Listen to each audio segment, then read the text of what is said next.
We sent an email out in August going over a bit of the market volatility. So I wanted to go over quickly today in about 3 minutes about what's happening in the markets and if you should be worried for the long-term aspect of your portfolio. In conclusion, we thought that it was actually more of a structural um, side of things that was happening in the trading floors, the carry trade unwinding, maybe a bit low on the trading floors in August, so low liquidity, and also people just selling off the gains that they've seen in the techs in areas such as tech rather than the long-term fundamentals. If you actually look at the long-term fundamentals now, it's looking more like there's going to be a soft landing. The markets, as I'm speaking, have almost rebounded.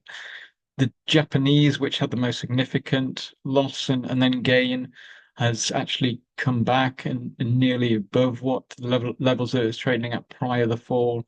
You saw a 12% fall in one day, rebounded by 10%. Again, it was just the carry trade and riding. If we go to the US, what was happening there? It was more on the Fed, weak economic data. This economic data's come out this week. It's been strong. You're more looking at a soft landing than a hard landing or a recession again, and it fits kind of the narrative the markets are quite optimistic about. In short, we don't believe there's anything long-term structural to change. If we go over the email, we've written a number of kind of going over the history of some of the pullbacks. They often seem worse than what they are.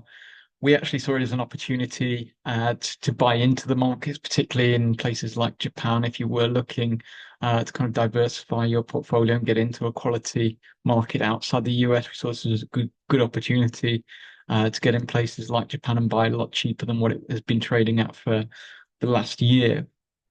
Again, why do we see it quite healthy? The market was hitting kind of all-time highs, the S&P that is.